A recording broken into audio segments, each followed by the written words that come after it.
When you dare to share, you break the silence. When you dare to share, you speak your truth. When you dare to share, you use the full strength of your voice. When you dare to share, it brings opportunity to own your story. So tell it, be heard, and at the same time, your sharing is someone else's learning, inspiration, motivation, empowerment, and hope. There's always an element to each of our stories that remains a secret. For some, we feel it's a dirty little secret.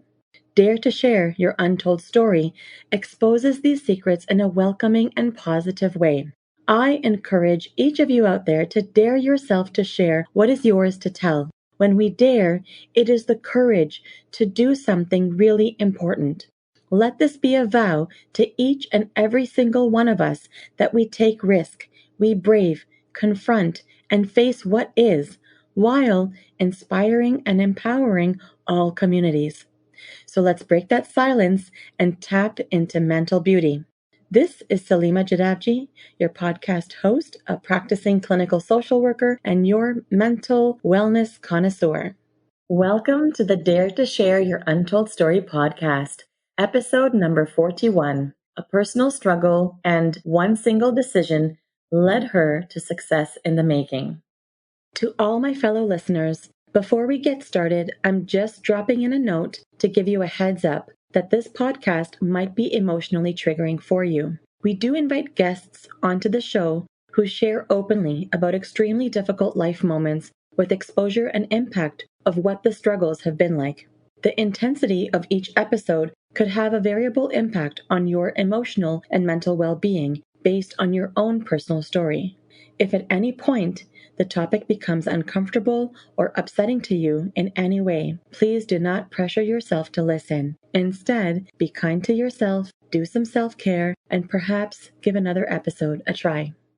Today, I have the pleasure of introducing our amazing and daring guest, Laimina Metusala. Laimina is the founder and CEO of The Global Assist, a growing organization that is taking outsourcing and virtual work mode to the next level by providing more employment and bringing solutions via virtual methods for small to mid-sized firms. She began Global Assist to address the growing market that thrives on outsourcing. The idea of connecting a business with a qualified resource from all around the globe through phones, computers, and tablets is an extraordinary venture because now employees can work from anywhere and customers and partners can succeed from anywhere. Due to Laimina's dedicated passion and experience, Global Assist is now acknowledged as the most trusted and reliable source for virtual businesses, as noted by Immigrant Women in Business, RTG Group, and directly from client testimonials themselves. In her spare time, Laimina likes spending time with family and friends, dancing, traveling and exploring different places, and cooking for her loved ones. Well, hello, Laimina. Welcome to the Dare to Share Your Untold Story podcast. Hi, how are you? I'm doing quite well. How about yourself? I'm absolutely fine. Amazing. Pleasure to be here. Yes, I'm so eager for today's chat, and I'm actually quite honored and thrilled to have you on the show today. And I'm so thankful that you bring with you the willingness to share and your support for taking the stance to help break barriers of mental stigma. Thank you. Thank you so much for having me. Amazing. So, Laimina, in case you're still wondering, the podcast here, it's all about bringing forward untold stories that people go through, whether the struggles are directly about mental health or something else. And we know that no matter what the story is, there is impact on one's own mental health in some way. And that part typically stays tucked away. So this platform here that I've created, it's aimed to serve in a way to break the barriers of mental stigma that have been conditioned in our society.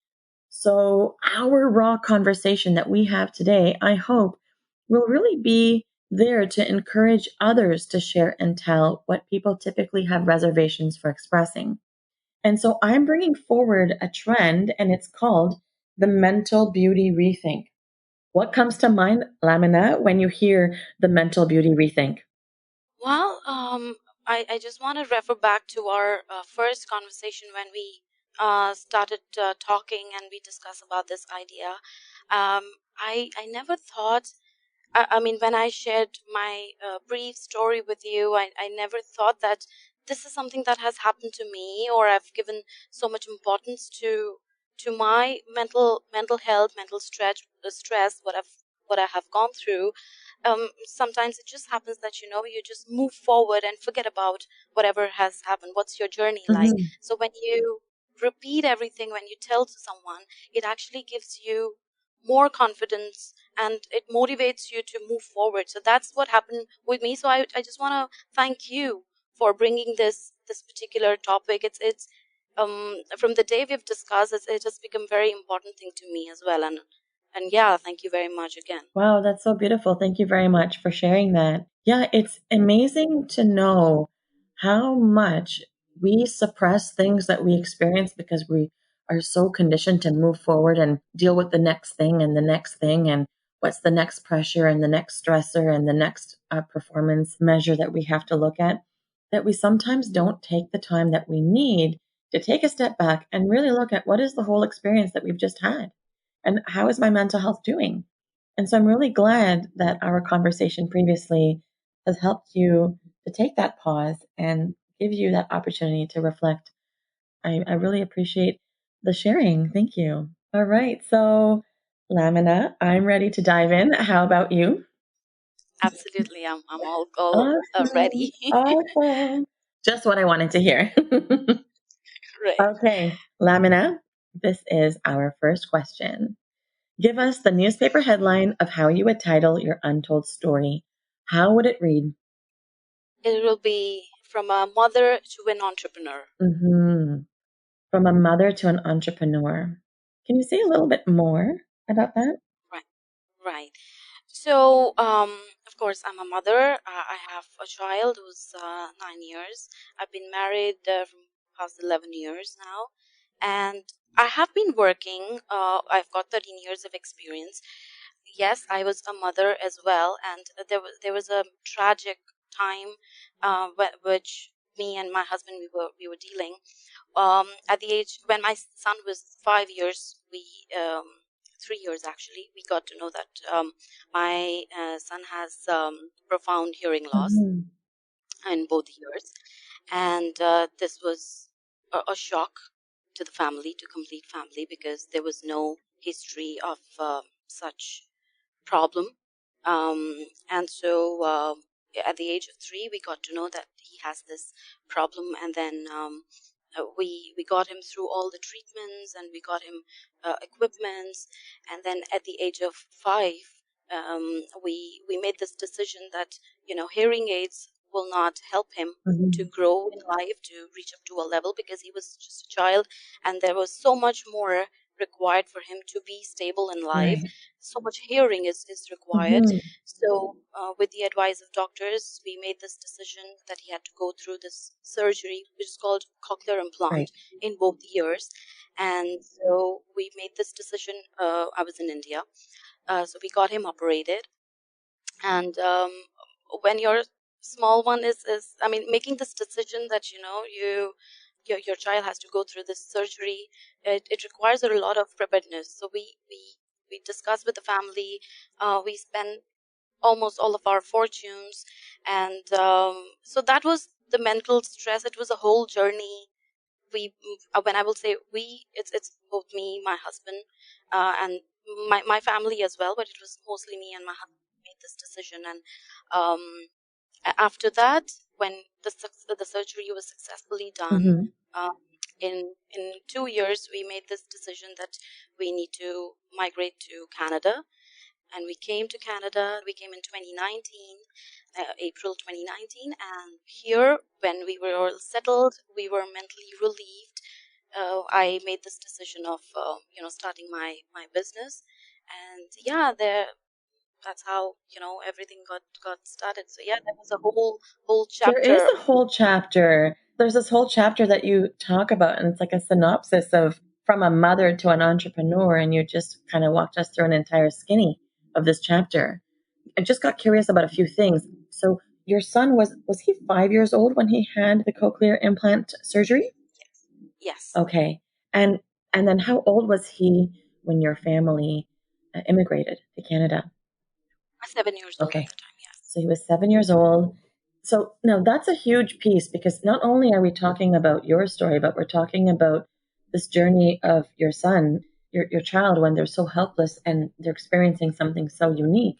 And having to make a decision, though, like the one you made, to immigrate, where you're leaving your supports behind, and the three of you, the trio, yourself, your husband, and your son, make new steps. I wonder what that was like for you to embark on that journey and make that decision that this is the best thing for us to do.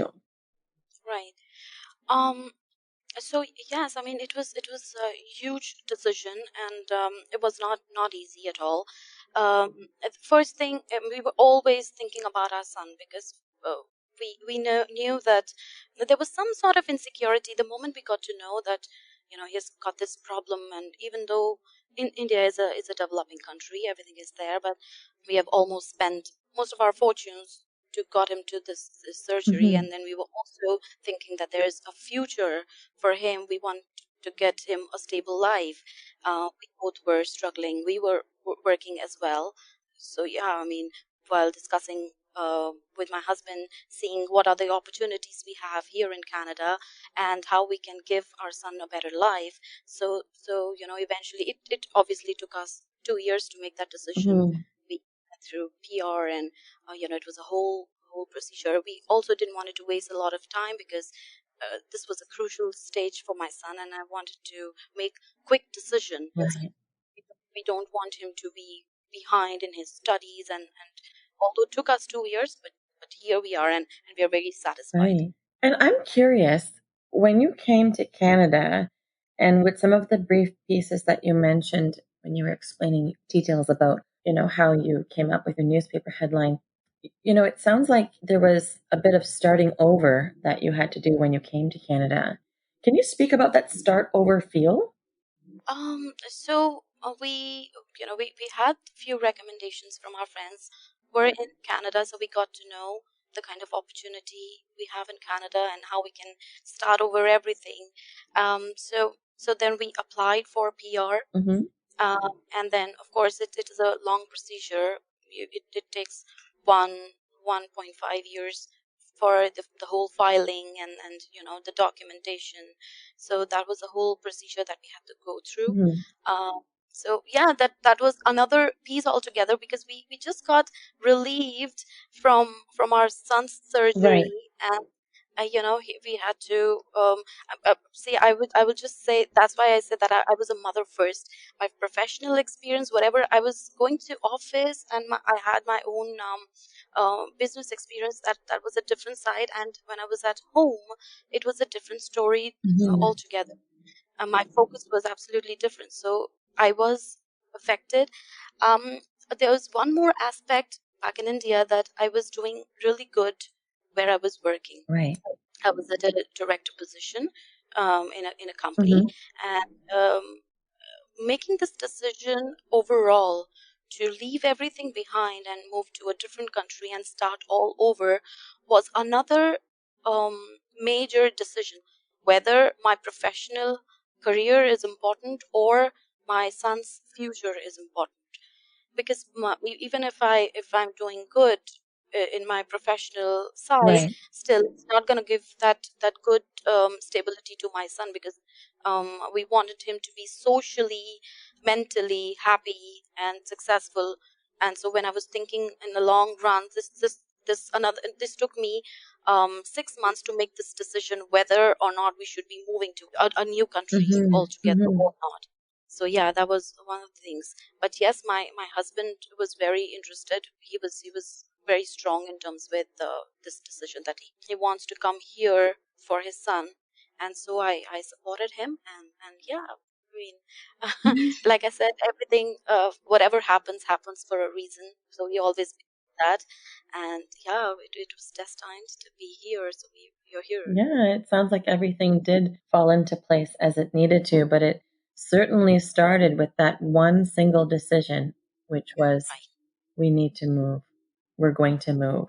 We're moving to Canada, right? So it sounds like it's been such a journey with your son and being uncertain about what was happening to him, and learning about the hearing impairments and learning what sort of needs he had, and medical attention was required, and the surgery that was needed, and spending your fortunes and all of the pieces that you've just shared. And then this decision of like my career or my child, my career or my child, but how they're so interconnected as well.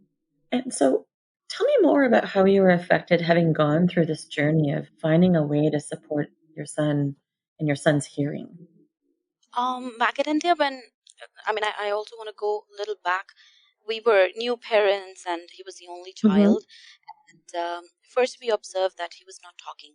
We thought that our parents or some family members advised that boys, they speak a little late. Some children, they speak a little late, so you don't have to worry. Get him admitted to preschool. He'll be all fine. He was 2.5. He started going school, but I wasn't able to see any improvement. So when at the age of 3, we got to know, we got him tested. We Mm-hmm. got him entire audiology test. We got to know that he's got this problem. Then again, of course, we were taken aback. The whole world was upside down. I was definitely mentally affected. My whole family was affected. I cannot even express at this point how I must have felt. I've overcome every pain or every emotions, because now I see everything is good. But yes, there was a time, Right.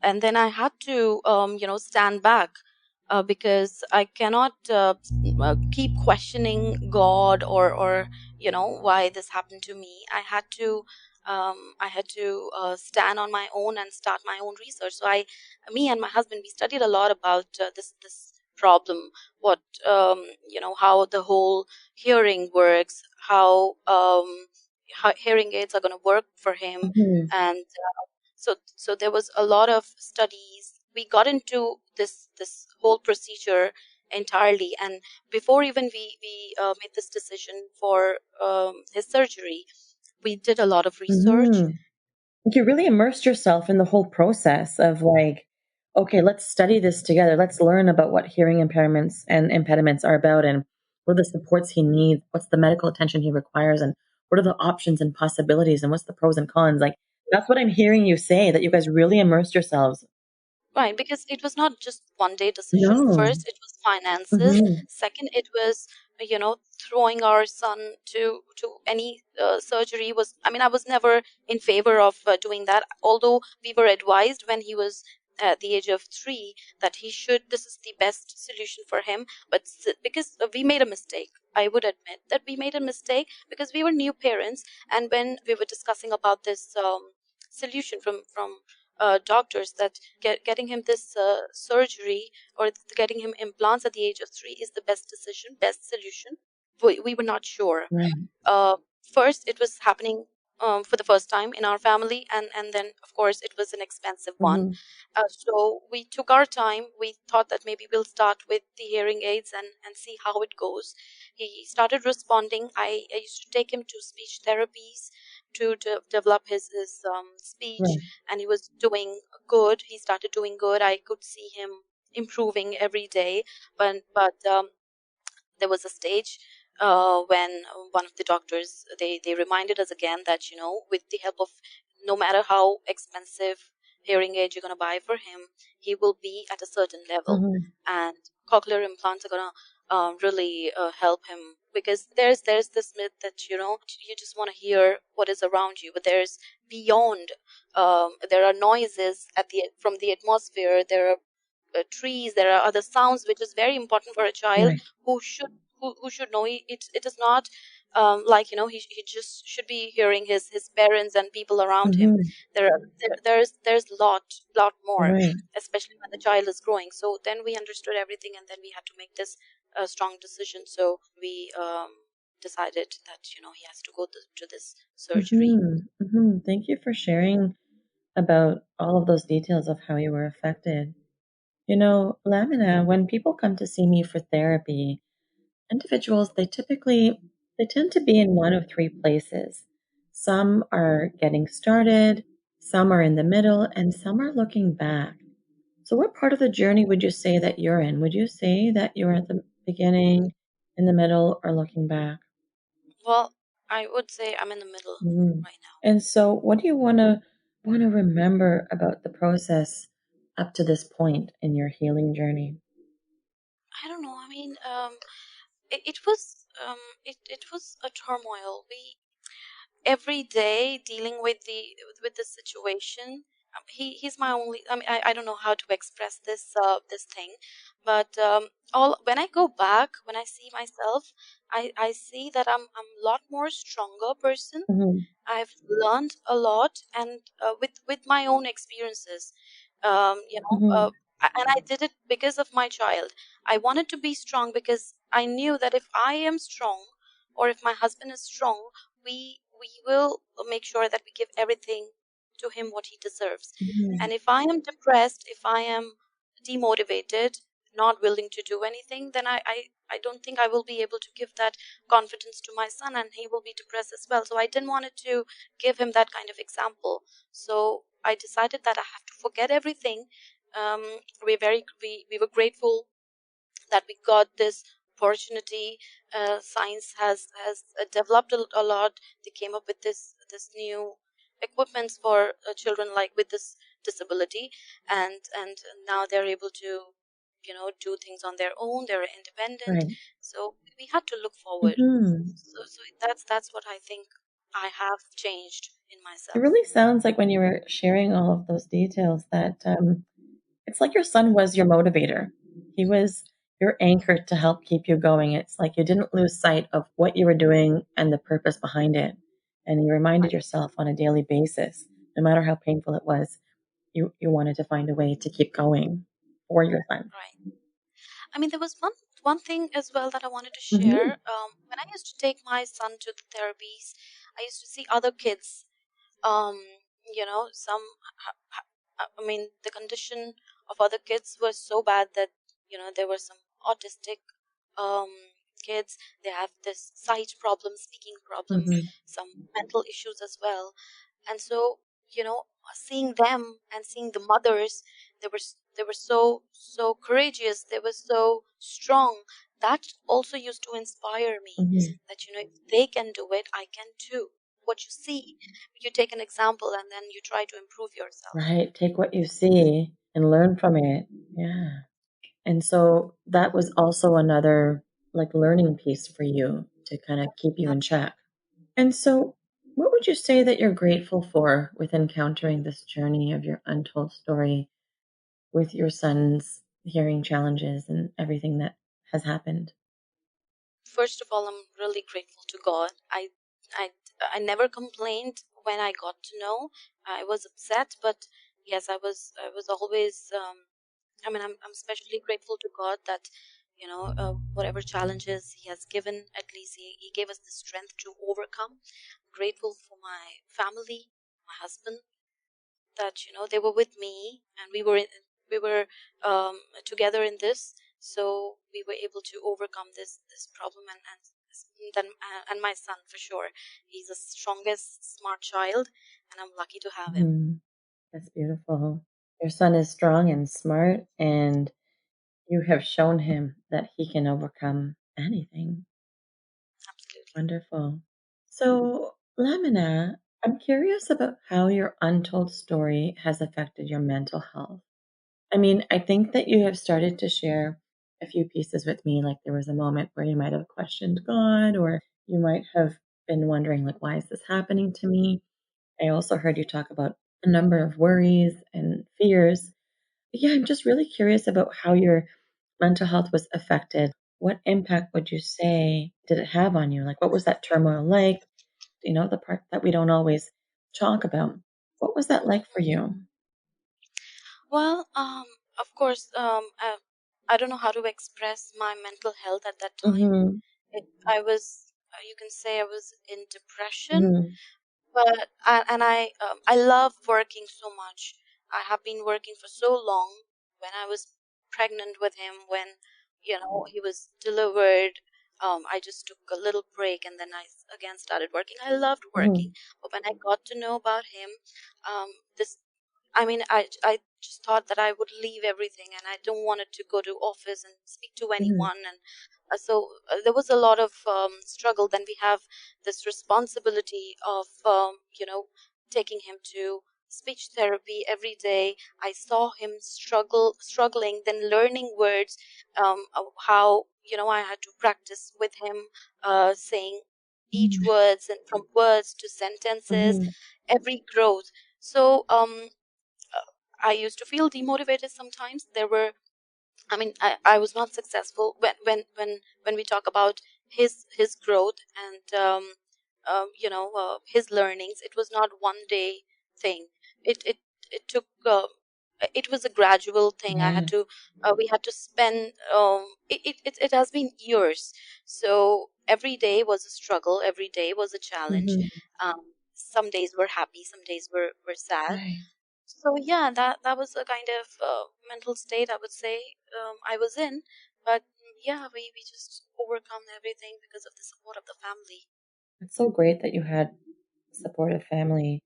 And it sounds like you were able to anchor that support you received and you were really part of each growth moment for your son. And, Absolutely. in a private conversation, we touched upon a little bit about this idea of family planning. Are you able to share any more about that today? Right. So like I mentioned, my son is 9, Hmm. and it took us almost from 3 years till when he was 5, and then another 1 year when he was still 6. We weren't able to plan anything because we were all focused about him. Right. So that was another time. And when now I can say that he's all okay. But there was a time when I stopped thinking about having another child. Hmm. And now it is already too late. That I also have this fear that what if we have a second one? What if he will be coming with a similar kind of problem? I mean, I'm not worried about myself, but I don't want my child to suffer anything like that. So that's another fear that I have, although I'm pretty okay now. But yes, this was definitely the fear, that I didn't want it to go through that phase again Right. and have another child. So yeah. And how did you work through that? To have that fear? Because I'm hearing you clearly when you say, like, it's not about me and what I had to go through. But I think part of it really is about you and what you had to go through because you had to do what you did in order for things to be how they are right now. You heavily contributed to your son's well-being and even for your mental resilience. But beyond that, I understand you're saying, like, if I was to bring a child into this world who might also be suffering in a similar way, I don't know if I would want that for that person. So I'm just curious as how you worked through that to come to the decisions that you have. Well, I don't know. I mean, because my concentration was so much on him that for a few years, even after he got his surgery, I did not want to think about anybody else because I didn't want it to divide my attention. I wanted to give complete attention because he required that attention at that time. Hmm. When it comes to schooling, when it comes to therapies. So it was.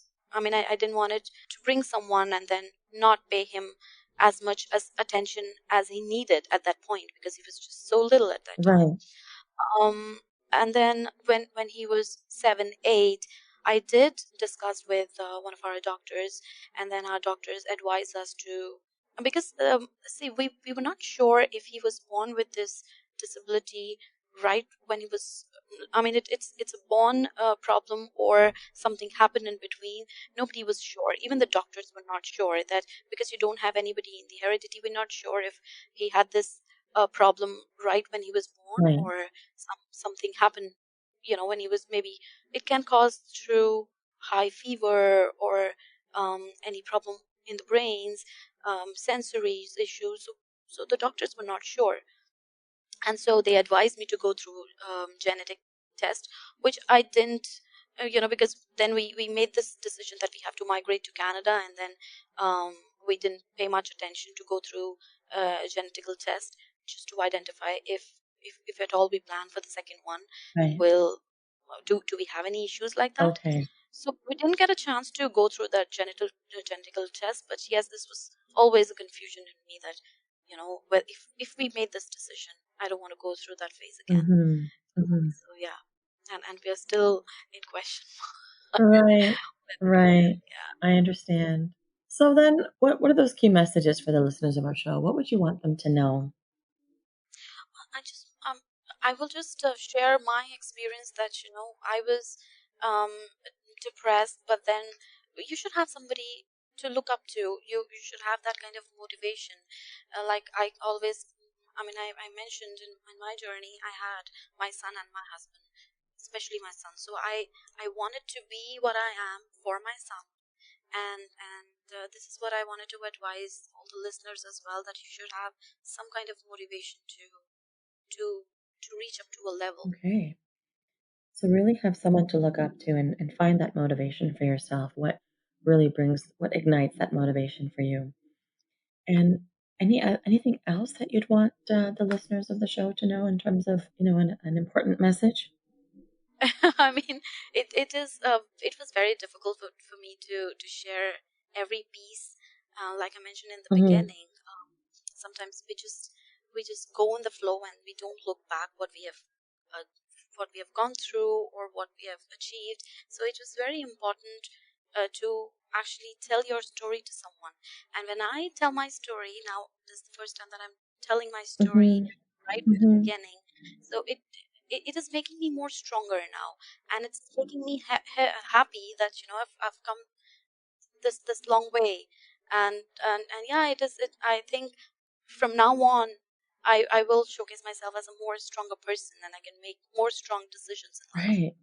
I like that. Showcase your strength. The more you share, the more strength you have. Absolutely.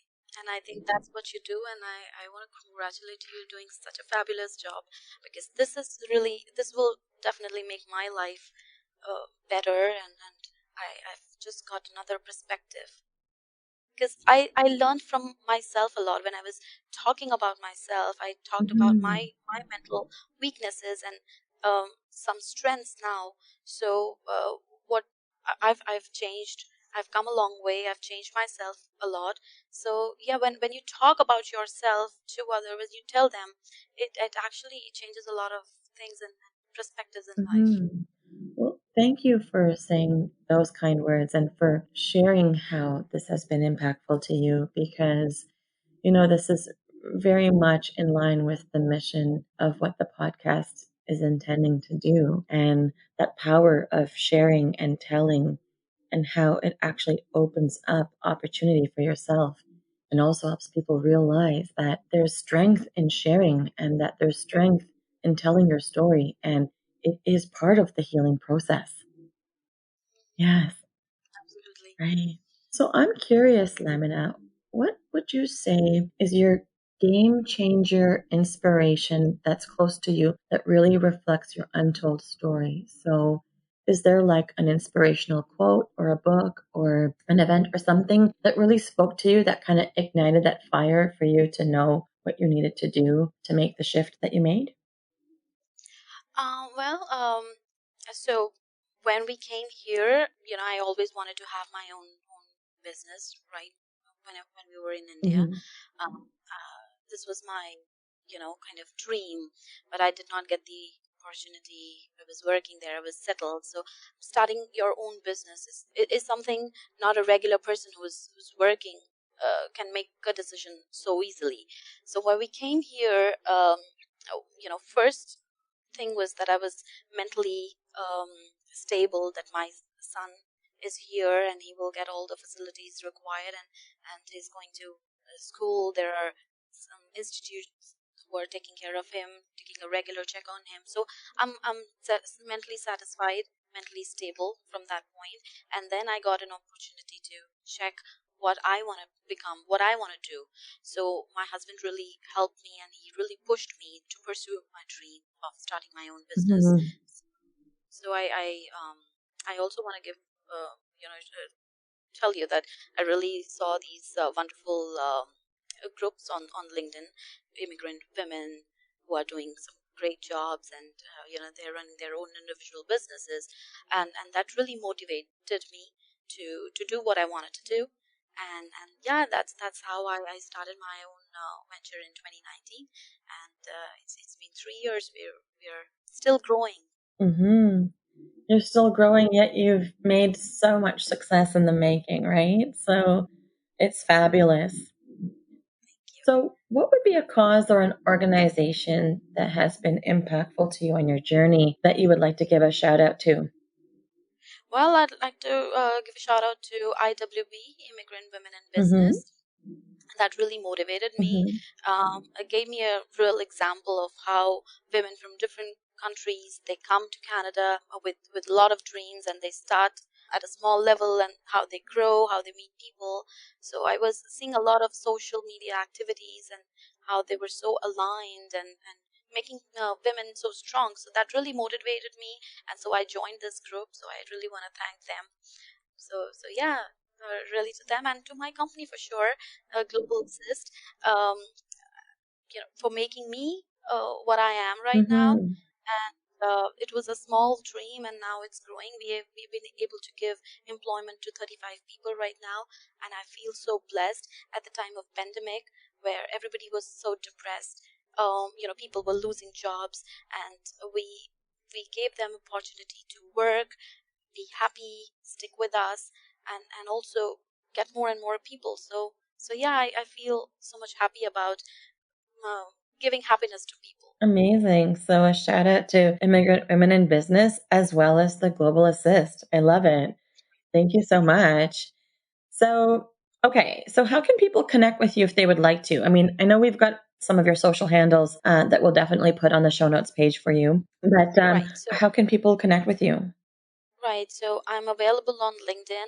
We do have our team, social media team, who constantly, come up with a lot of good ideas to attract people to small businesses, to mid-sized businesses, Mhm. if they're looking for any kind of assistance. And so we are available on our social media accounts. We are available on. You must have my email address as well, Yes. so they can any point of time connect to me. Okay, so we've got your email and we've got both of your LinkedIn handles. And would you like us to share your Facebook and Instagram handles as well? Yes, it's called Global Assist, a single name, Global Assist. That's the company page, and we're always available on chats.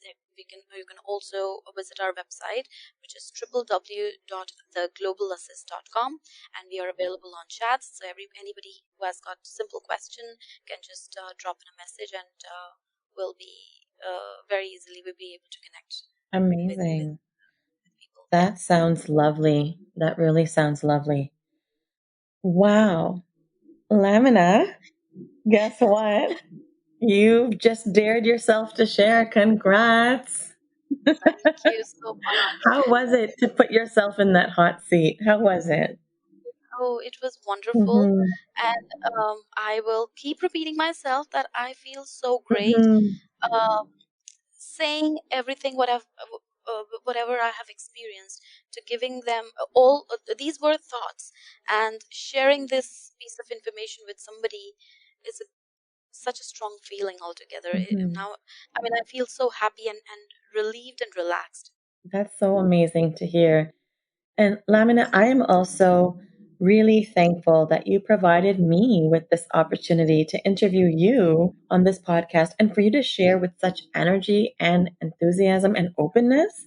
It takes, honestly, it takes loads of courage to share such an important part of your life and with such vulnerability. I really admire how you found a way to bring your whole self to the conversation. It truly added so much more perspective and insight. So thank you for that deep conversation and for all the sharing, Lamina. It's a pleasure. Thank you. Amazing. So once again, Lamina, thank you for being part of Dare to Share Your Untold Story and helping to be a voice in breaking down the barriers of mental stigma.